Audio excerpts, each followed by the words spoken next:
हरतालिका तीज व्रत एक महत्वपूर्ण हिंदू त्योहार है जिसे विशेष रूप से विवाहित और अविवाहित महिलाएं अपने पति की लंबी आयु और अच्छे जीवन साथी की प्राप्ति के लिए करती हैं। यह व्रत विशेष रूप से भाद्रपद मास के शुक्ल पक्ष की तृतीया तिथि को किया जाता है। हरतालिका तीज का व्रत उत्तर भारत, विशेषकर बिहार, उत्तर प्रदेश और मध्य प्रदेश में बहुत श्रद्धा के साथ मनाया जाता है। इस व्रत में महिलाएं निर्जल बिना पानी पिए रहकर व्रत करती हैं और भगवान शिव और माता पार्वती की पूजा करती हैं। हरतालिका तीज की कथा के अनुसार माता पार्वती ने भगवान शिव को अपने पति के रूप में प्राप्त करने के लिए कठोर तपस्या की थी।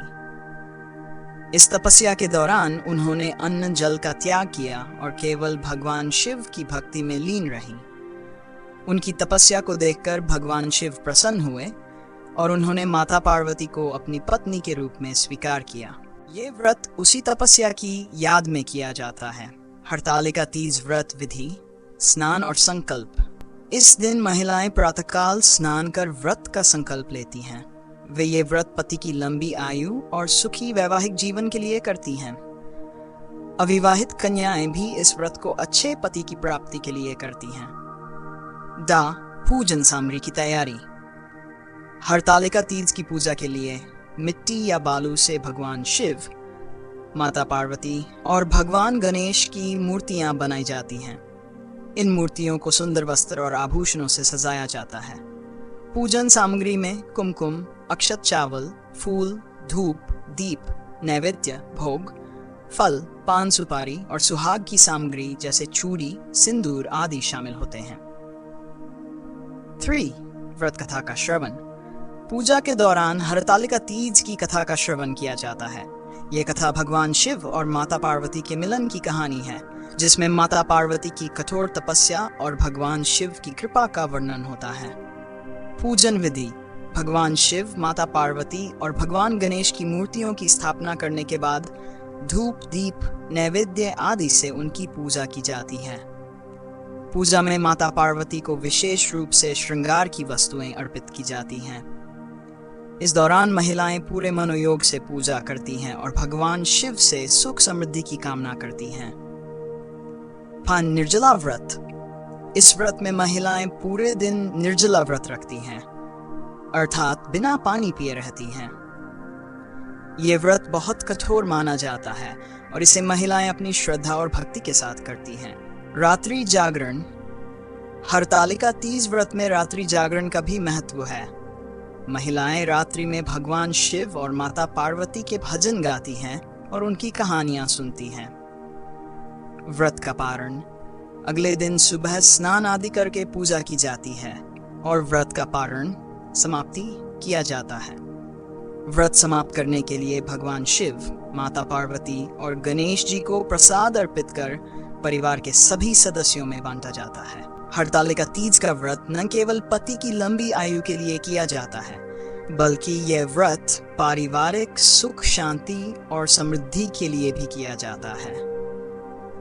इस व्रत के माध्यम से महिलाएं अपने पति के साथ अपने संबंधों को और अधिक मजबूत करती हैं और भगवान शिव और माता पार्वती से उनका आशीर्वाद प्राप्त करती हैं।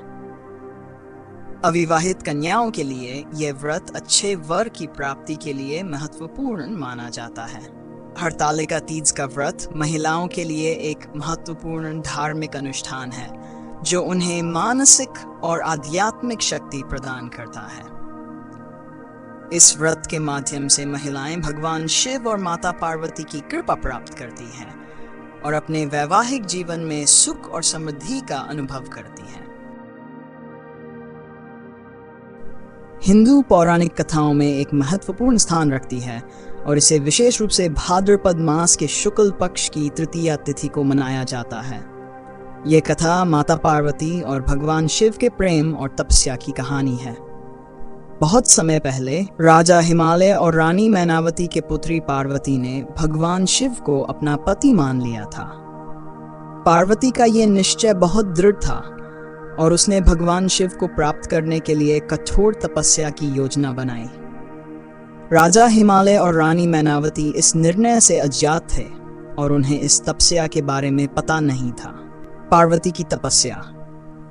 जब पार्वती ने अपने जीवन का लक्ष्य भगवान शिव को मान लिया तो उसने तपस्या करने का निश्चय किया। वह पूरी तरह से भगवान शिव की आराधना में लीन हो गई और उसने पूरी तरह से व्रत और तपस्या में समर्पित हो गई। उसकी तपस्या अत्यंत कठोर थी, जिसमें उसने अन्न जल का त्याग कर दिया और केवल पेड़ों के पत्तों पर निर्भर रहने लगी। यह तपस्या दिन रात जारी रही और पार्वती की भक्ति में कोई भी कमी नहीं आई। पार्वती की कठोर तपस्या से देवताओं और ब्रह्मा को चिंता होने लगी। भगवान शिव उस समय एक योगी के रूप में हिमालय में निवास करते थे और पार्वती की तपस्या ने उनका ध्यान आकर्षित किया। लेकिन पार्वती की तपस्या को देखकर भगवान शिव को लगा कि वह स्वर्ग से अलग रहकर बहुत कठिन तपस्या कर रही है। इसके बावजूद भगवान शिव ने पार्वती की तपस्या का आदर किया और उसकी भक्ति को सराहा। पार्वती की तपस्या और भगवान शिव की पूजा में अड़चन डालने के लिए राक्षसी सुरुचि ने एक बार पार्वती की तपस्या की खबर सुनी। सुरुचि ने पार्वती की तप और भक्ति कर असंतोष व्यक्त किया और पार्वती को अपने मार्ग से हटा देने की योजना बनाई। सुरुचि ने भगवान शिव को अपनी ओर आकर्षित करने के लिए अपनी सुंदरता का उपयोग किया और भगवान शिव की सेवा करने का प्रयास किया। पार्वती की तपस्या और भगवान शिव की कृपा। पार्वती की तपस्या ने भगवान शिव को बहुत प्रभावित किया। पार्वती की भक्ति और तपस्या ने भगवान शिव को प्रभावित किया और वे पार्वती के पास आए। भगवान शिव ने पार्वती की तपस्या की सराहना की और उन्हें आश्वासन दिया कि वह उनके पति के रूप में स्वीकार करेंगे। भगवान शिव ने पार्वती से कि उनकी तपस्या के कारण ही वह उन्हें आशीर्वाद देने के लिए आए हैं और वे उनके साथ विवाह करने के लिए तैयार थे। भगवान शिव और पार्वती का मिलन एक दिव्य और पवित्र प्रेम की अभिव्यक्ति है। पार्वती की तपस्या और भगवान शिव की कृपा प्रतीक हरतालिका तीज का व्रत है, जिसे विशेष रूप से विवाहित महिलाएं अपने पति की लंबी आयु और सुखी वैवाहिक जीवन के लिए करती हैं। इस दिन महिलाएं उपवास करती हैं, पूजा करती हैं और भगवान शिव और माता पार्वती की आराधना करती हैं। यह व्रत विशेष रूप से उत्तर भारत में मनाया जाता है और इसे एक महत्वपूर्ण धार्मिक अनुष्ठान माना जाता है। हरतालिका तीज की कथा एक प्रेरणादायक कहानी है जो भक्ति, तपस्या और समर्पण के महत्व को उजागर करती है। माता पार्वती की कठिन तपस्या और भगवान शिव की कृपा ने यह सिद्ध किया कि सच्ची भक्ति और तपस्या से किसी भी लक्ष्य को प्राप्त किया जा सकता है। यह कथा हमें यह सिखाती है कि ईश्वर की भक्ति और समर्पण के माध्यम से हम अपनी इच्छाओं को पूरा कर सकते हैं और जीवन में सुख समृद्धि प्राप्त कर सकते हैं।